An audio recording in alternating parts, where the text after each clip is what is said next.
Selamat siang anak negeri, apa kabar? Ketemu lagi dengan aku Dandi Widi. Seperti biasa, kalau ketemu aku, kalian pasti akan aku ajak buat keliling Sulawesi Selatan. Tepatnya di Kabupaten Bulukumba. Di sini kalian akan aku ajak untuk melihat proses pembuatan kapal pinisi, mengolah ikan tuna asap, dan memasaknya jadi menu yang spesial. Aku juga mau mengangkut hasil panen dengan kuda loh. Setelah itu mencicipi nasuliku dan lawara ayam, salah satu masakan khas dari kabupaten yang ada di ujung Sulawesi Selatan ini. Oh ya, aku juga mau carikan gabus buat dimasak dengan daun ariang. Penasaran kan?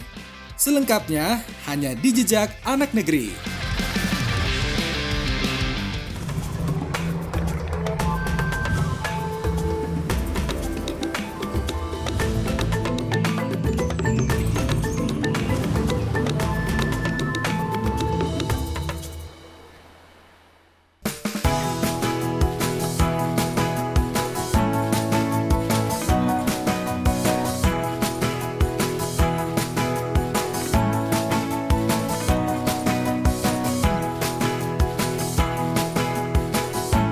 Bulukumba adalah salah satu kabupaten di Sulawesi Selatan yang letaknya berada di paling ujung timur dan selatan.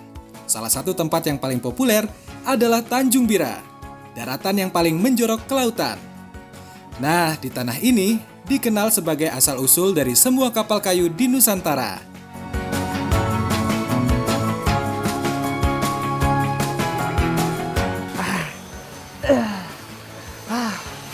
Capek sekali. Saya bawa kayu besi. Nah, kayu ini akan kita sulap menjadi kapal pinisi. Aduh, Om! Kayu besi atau kayu ulin adalah nama kayu yang terkenal dari hutan Kalimantan.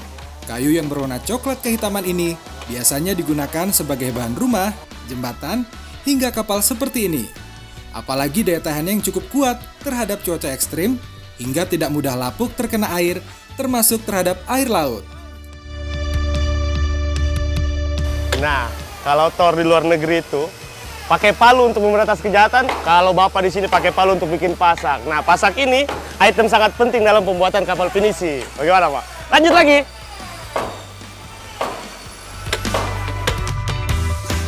Perahu tradisional suku Bugis ini adalah salah satu legenda yang membuktikan bahwa nenek moyang kita adalah pelaut. Sejak zaman dulu, perahu ini sudah digunakan untuk berlayar sampai ke Eropa dan Afrika. Jadi biasanya pembuatan kapal di luar itu akan dimulai dengan pembuatan rangka atau tulangnya. Hal ini dilakukan karena anggapan bahwa kalau papannya yang menyesuaikan dengan bentuk rangka, maka akan terlalu dipaksakan proses pembengkokannya. Nah, dengan bentuk tulang yang menyesuaikan papan, semua proses akan berjalan natural. Jadi kondisi kayu akan lebih tahan lama.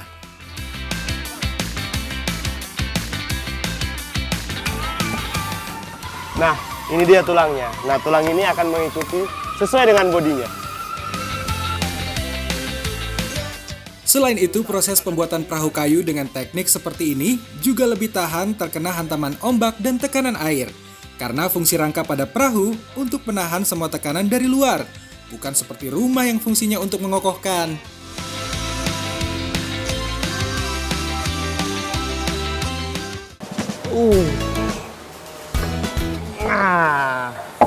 Nah, inilah perahu yang sudah hampir jadi. Jadi pembuatan perahu seperti ini tuh membutuhkan waktu dari 8 bulan sampai 1 tahun. Itu tergantung dari kondisi perahu, desainnya, dan juga bahannya. Lama juga ya, apalagi dengan kayu yang berat ini. Pak, bantu lagi, Pak! Hal yang paling unik adalah sampai sekarang seluruh pembuatannya masih tradisional. Lokasinya juga di pinggir pantai, agar setelah selesai bisa langsung didorong ke laut.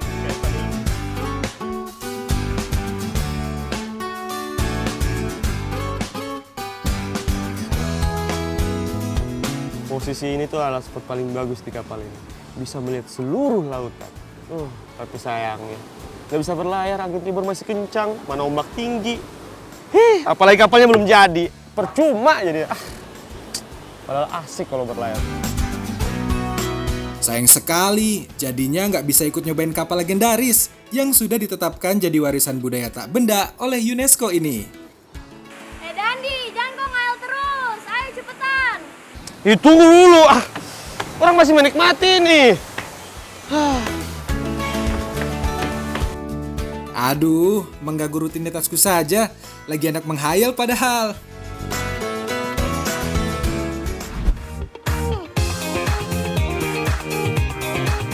Di sekitar pesisir, tentu ada banyak olahan makanan yang bahan bakunya ikan. Termasuk olahan ikan yang akan kita buat sekarang. Jadi biasanya masyarakat di pesisir Indonesia itu memiliki olahan makanan ikan asap ya Ibu ya. Nah seperti hari ini kita akan masak dengan ikan tuna dan juga ikan cakalang. Kita akan jadikan ikan asap. Gimana rasanya? Ikan segar yang akan diasapi biasanya dibelah dulu jadi dua. Kemudian difilet-filet menjadi ukuran yang tipis begini. Biasanya ikan-ikan yang sering dijadikan olahan ikan asap adalah jenis ikan yang berukuran besar. Kalau di sekitar Bulukumba, umumnya adalah ikan tuna, tongkol, atau cakalang. Jadi sebelum ikannya ini dibakar, kita tusuk pakai lidi seperti ini agar ikannya nggak mudah hancur. Bener ya Bu ya? Benar. Ikan tuna asap di sekitar Bulukumba umumnya dipotong dengan ukuran sebesar ini. Karena rata-rata untuk dijual dengan harga Rp10.000 per potongnya di pasar.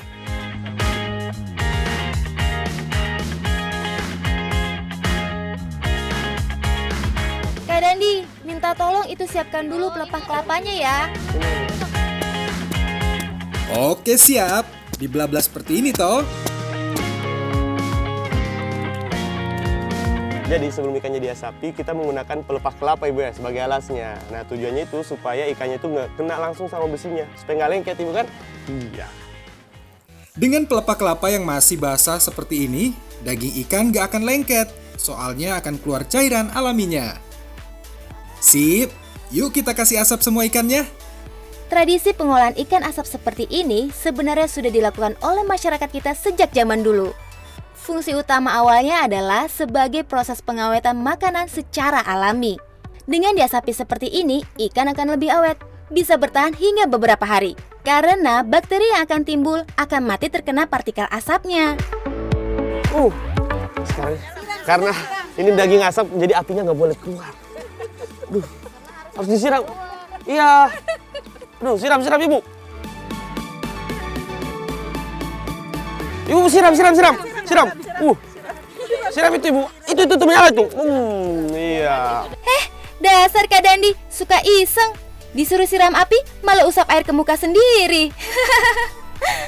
Hehehe, biar nggak pedis ini mata. Oh iya, kalau sekarang selain fungsinya sebagai proses pengawetan ikan secara alami, ikan yang diasapi seperti ini juga membuat rasanya jadi lebih khas. Lebih enak nih, manyang. Ibu, boleh minta satu kah? Lapar satu. Boleh satu. Coba satu. Ini kan. Ini, coba. Coba dong, cobain. Enak. Jadi sebenarnya ikan asap yang seperti ini tuh udah bisa dimakan ya Ibu ya? Iya. Tapi kalau kita masak lagi menjadi olahan khas desa Kasuso itu pasti lebih enak ya? Iya. Kita masak lagi habis ini. Ya udah yuk, tidak usah terlalu lama. Langsung saja kita masak.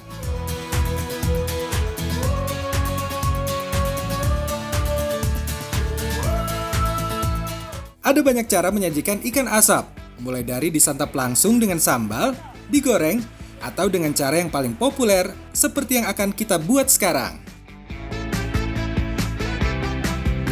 Oke. Jadi kali ini ikan asapnya ini kita akan masak dengan santan, tapi yang spesial di sini karena akan menggunakan belimbing juga. Bakal segar pasti.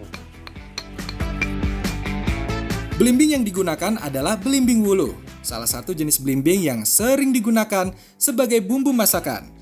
Belimbing wulu atau belimbing sayur ini kita belah jadi dua, tidak perlu jadi ukuran yang terlalu kecil, biar tidak mudah hancur saat dimasak nanti. Sudah kita masak. Nah, sebelum ikannya dimasak, kita masak blimbingnya ini dulu biar asamnya itu keluar. Betul. Wih, merah pokoknya lebih enak. Nah, ibu-ibu lagi mempersiapkan bahan dan bumbu lainnya. Pertama yang wajib adalah parutan kelapa. Karena santan jadi syarat utama masakan yang akan kita buat.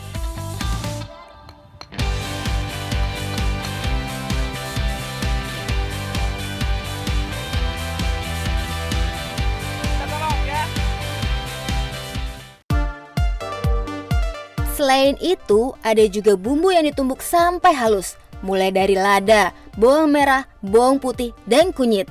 Selain itu ada juga cabai utuh dan serai yang digeprek. Oh iya, udah mateng nih blimbingnya. Saatnya kita masak. Memasak ikan asap santan ini cukup unik. Begitu rebusan blimbing wulu ini matang, langsung masukkan ikan asap ke dalamnya. Ikan asap langsung masuk ke dalam rebusan blimbing wulu, biar aroma atau rasa amis yang tersisa bisa hilang sempurna. Oh iya, ikan asap yang kita olah adalah bagian kepala. Salah satu bagian ikan asap yang paling enak diolah jadi kuah santan. Setelah ikan masuk, langsung campurkan juga santan segarnya. Jangan lupa terus diaduk ya, biar tidak pecah. Jadi tetap gurih rasa santannya. Kalau sudah matang, sekarang turunkan pancinya. Tapi belum bisa dimakan. Belum ada bumbunya tuh. Nah, sekarang saatnya masak bumbunya. Ini nih, uniknya masak ikan asap santan di Bulukumba. Setelah ikan matang, bumbunya justru ditumis terpisah. Mulai dari bumbu halus, serai, dan cabai. Sampai benar-benar matang. Setelah bumbu matang, baru campurkan ke dalam ikan dan santannya. Nah, setelah ini sih benar-benar sudah selesai toh. Ikan asap santan siap dihidangkan. Kalau di Jawa sana, olahan ikan asap santan seperti ini hampir sama dengan mangut. Sama-sama menggunakan ikan asap dan sama-sama menggunakan santan pedas. Bedanya adalah bumbu asamnya.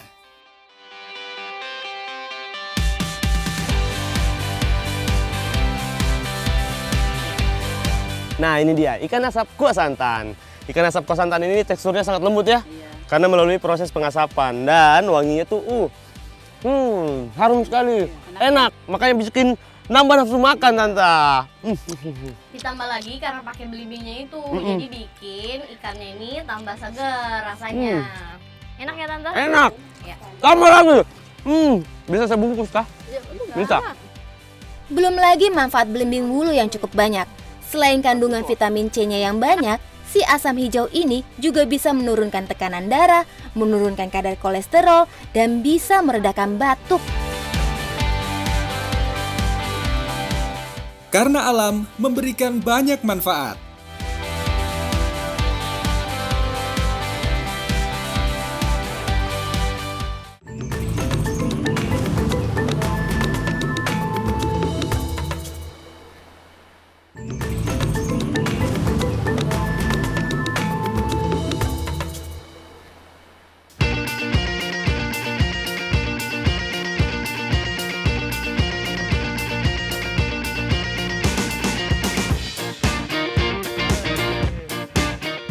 Dari pantai bergeser sedikit ke daerah persawahan.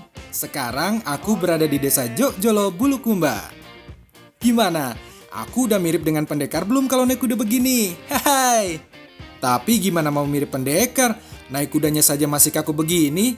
Aduh. Sebenarnya kuda-kuda ini mau digunakan untuk mengangkut hasil panen. Makanya kuda ini dibawa ke sawah seperti ini. Oke. Jadi sebelum gabah-gabah ini diangkut menggunakan kuda, ini harus ditimbang-timbang. Timbang-timbang perasaan ya namanya, Bapak? Timbang-timbang perasaan. Jadi ini harus dilihat dulu, ditimbang lagi agar naik di kudanya seimbang. Bebannya seimbang.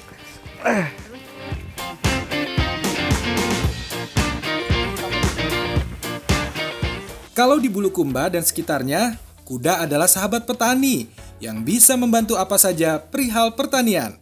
Mulai dari membajak sawah, sampai yang paling umum, yaitu menjadi alat pengangkut hasil panen seperti ini.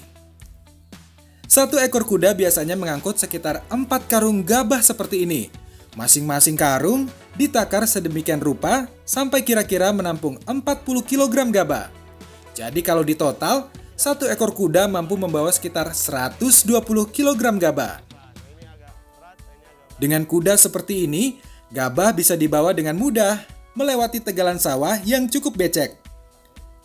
Masing-masing kuda biasanya dituntun oleh sang empunya, memilih jalan atau tanah mana yang agak padat dan tidak terlalu becek. Saat musim hujan begini, kuda akan disewakan sebagai jasa angkut. Mirip seperti jasa ojek lah. Hehehe. Ya. Jadi salah satu kegiatan unik oleh masyarakat di desa Jojolo ini saat panen rayanya. Jadi saat panen raya itu alat transportasi yang digunakan, lihat ini, kuda. Wis. Kenapa harus kuda? Karena kalau pakai kuda, medan apapun itu diterjal oleh mereka. Lihat nih, kuat-kuat kudanya. Saya sudah capek.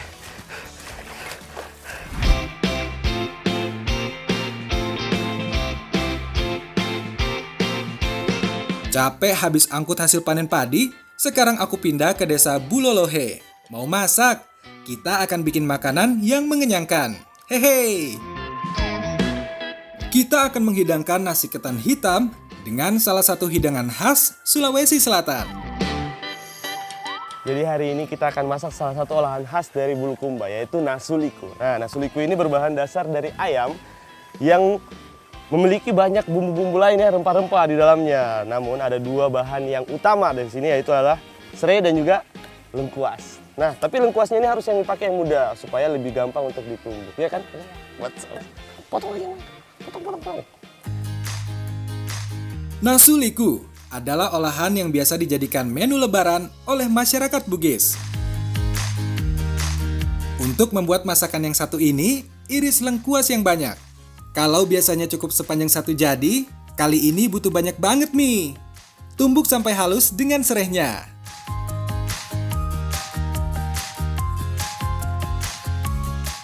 Jangan lupa, parut kelapa juga yang banyak, biar lebih gurih nanti rasa nasulikunya. Kak Dandi, minta tolong sangrai dulu ini parutan kelapanya. Jadi salah satu bumbu juga yang nggak boleh ketinggalan di dalam nasuliku ini adalah ini, kelapa yang sudah diparut. Nah, kelapa yang sudah diparut ini akan kita sangrai dan akan dicampur dengan bumbu-bumbu yang lainnya, biar rasa nasuliku lebih gurih. Kelapa sangrai adalah salah satu bumbu masakan yang lazim bagi masyarakat Sulawesi. Cara penggunaannya mirip koya dalam soto khas masyarakat Jawa Timur, berfungsi sebagai penyedap masakan. Sambil menunggu Kak Dandi selesai sangrai kelapa, aku buat dulu bumbu lainnya ya. Setelah diiris, bawang merah dan bawang putih juga ditumbuk bersama bumbu serai dan lengkuas. Tumbuk sampai benar-benar halus. Setelah itu, baru bergantian. Haluskan juga bumbu-bumbu yang beraroma wangi. Jadi yang bikin nasuliku ini jadi tambah lebih gurih dan wangi ya Bu ya, karena ada bumbu tambahan merica, ketumbar dengan biji pala. Nah, ini kita tumbuk semua di dalam sini ya Bu, sampai halus. Ketiga bumbu ini bisa membuat masakan lebih kuat cita rasanya dan tentunya lebih harum.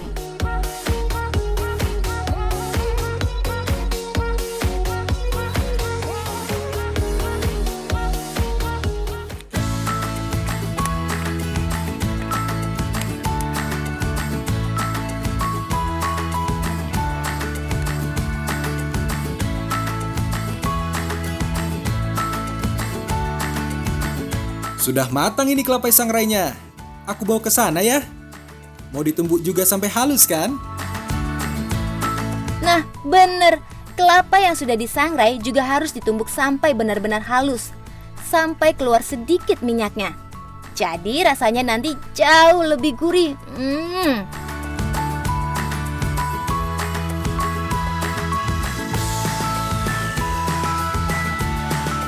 Sip, semua bahan dan bumbu siap. Yuk, langsung kita masak. Masak.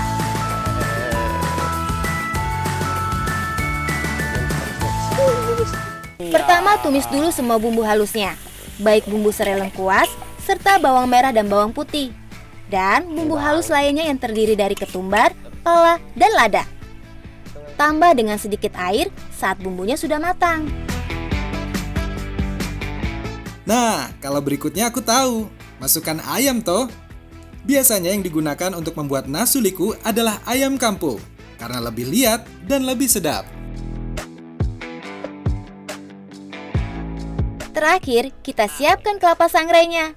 Sebelum dicampurkan dengan bahan-bahan lainnya, cairkan dulu dengan sedikit air agar mudah menyatu dan mudah matang saat dicampur. Terus aduk-aduk sampai rata. Nah, kalau kurang, bisa dikasih taburan sangrai kelapa lay dan masak nasu liku sampai kuahnya benar-benar mengental. Jadi, semua bumbu meresap dan tekstur daging ayamnya sudah lunak. Akhirnya, nasu liku dan nasi ketan hitam siap dihidangkan. Sekilas, nasu liku sangat mirip dengan opor ayam kalau di Jawa. Sama-sama menggunakan daging ayam, banyak rempah, dan kuah nyemek seperti ini. Bedanya, nasu liku tidak menggunakan santan, melainkan kelapa sangrai. Oke, sekarang waktu kita nikmati nasu liku.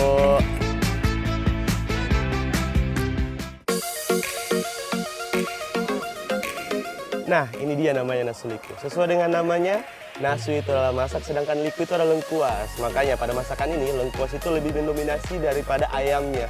Dan itu yang membuat rasanya lebih spesial gitu. Ya, ditambah lagi kelapa sangrainya tadi yang banyak banget. Jadi rasanya itu jadi bikin lebih gurih. Wih, apalagi kalau makannya dengan nasi ketan hitam. Rasanya lebih spesial. Walaupun sama-sama sering dikonsumsi saat lebaran juga, nasu liku tidak dihidangkan dengan ketupat seperti kerabat dekatnya, tapi dihidangkan dengan nasi ketan hitam seperti ini. Orang sini biasa Ji, makan nasi ketan sebagai pengganti nasi biasa.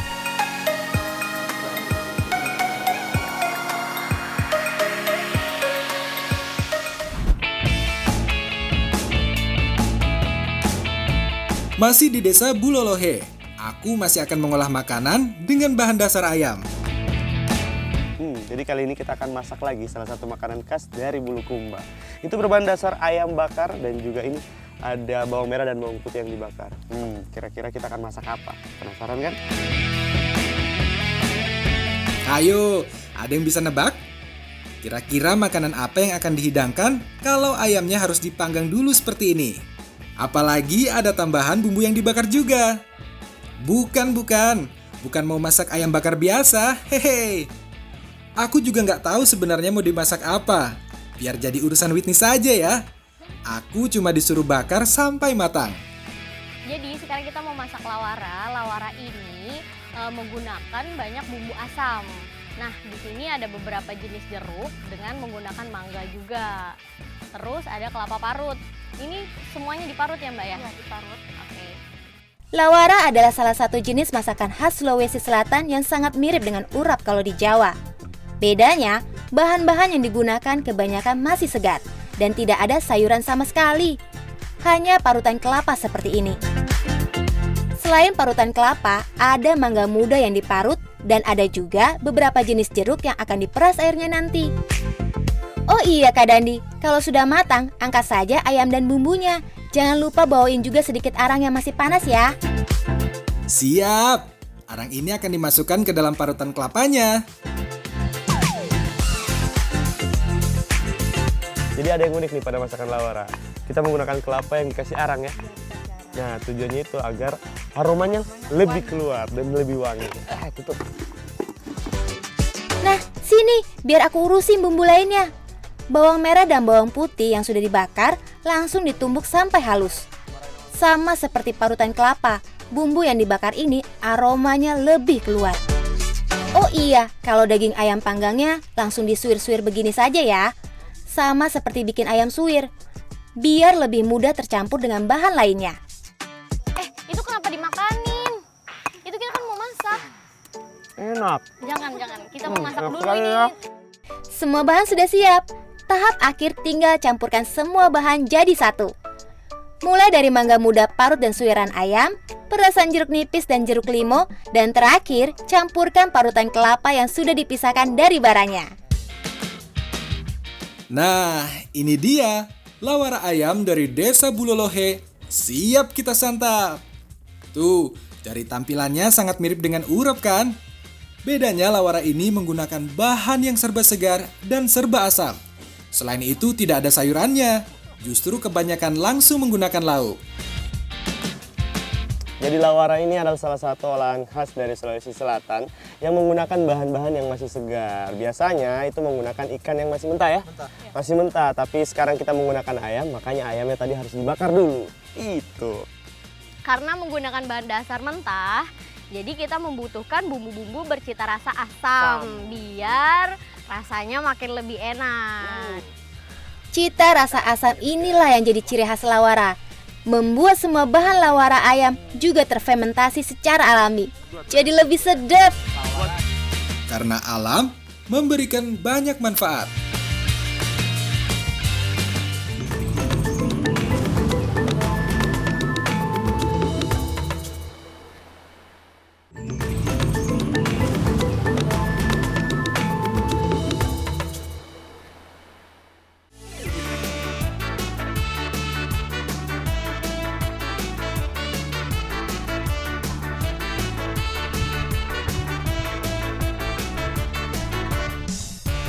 Masih di Desa Bulolohe, aku dan teman-teman dari Literatur Garden ini mau cari ikan yang jadi buruan masyarakat. Ikan yang kita cari adalah salah satu jenis ikan air tawar.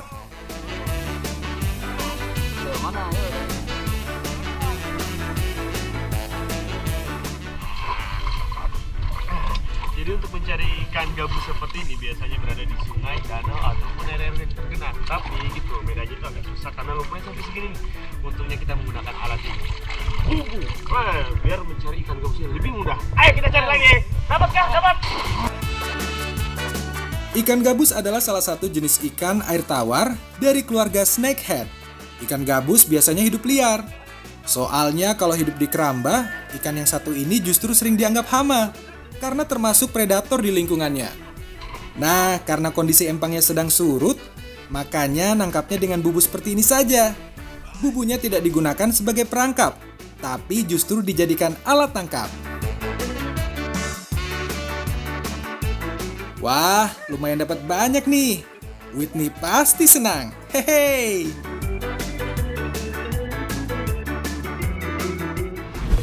Sini, aku masakin ikan gabusnya. Tapi sebelumnya, bantuin urus daun ariang ya.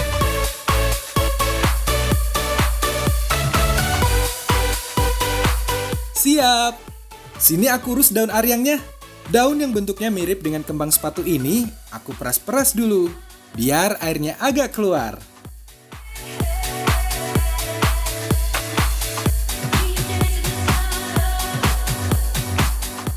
Jadilah daun areang. Daun areang ini sering digunakan ibu-ibu atau masyarakat di Desa Bulolohe untuk masak ya ibu ya, menjadi bahan campuran makanan. Dan ini katanya asam sekali, Mam. Iya kah? Nah, kita coba. Memang asam.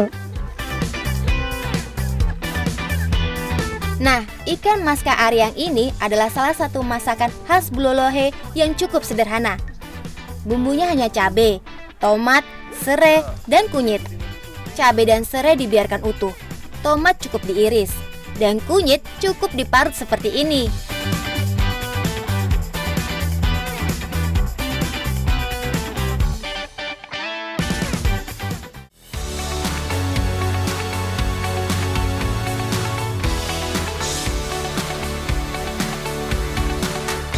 Kalau ikannya sudah disayat, agar lebih mudah menyerap bumbunya, campurkan dengan daun ariang dan air secukupnya.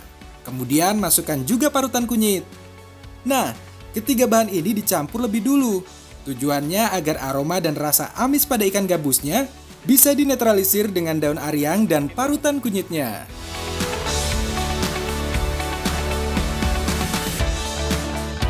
Kita mau ke sana. Nah, kalau sudah tercampur, sekarang rebus dulu sampai mendidih. Kemudian, masukkan bumbu dan bahan lainnya. Jadi, pembuatan ikan masak aryang ini cukup mudah. Tinggal dicampurkan semua bumbu jadi satu, lalu direbus hingga matang. Seperti itu ya, Bu ya. Tambahan bumbu serai membuat rasa dari ikan masak aryang ini jadi lebih kuat. Soalnya selain itu nggak ada bumbu yang beraroma kuat lainnya. paling hanya kunyit. Tinggal tunggu sebentar sampai semua bahannya matang. Udahlah, yuk, makan. Ikan gabus masak Aryang siap dihidangkan. Mari kita makan. Oke, makan bersama. Kita ambil yang ini ya. Wih. Tampilan masakan yang satu ini lebih mirip ikan kuah kuning.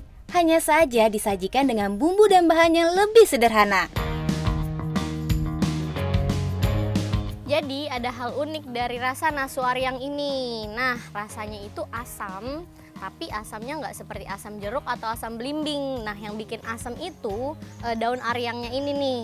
Rasanya jadi kayak makin seger dan pas banget dicampur sama ikan gabus ini ya. Apalagi ikan gabus itu bagus buat tulang.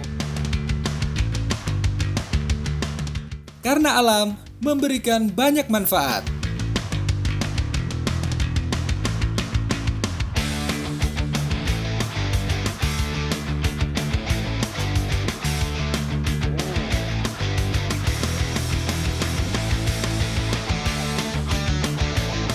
Halo anak negeri, sudah punya aplikasi Alobank belum? Jangan lupa ya untuk download aplikasi Alobank dengan cara scan QR di sini. Jangan sampai ketinggalan.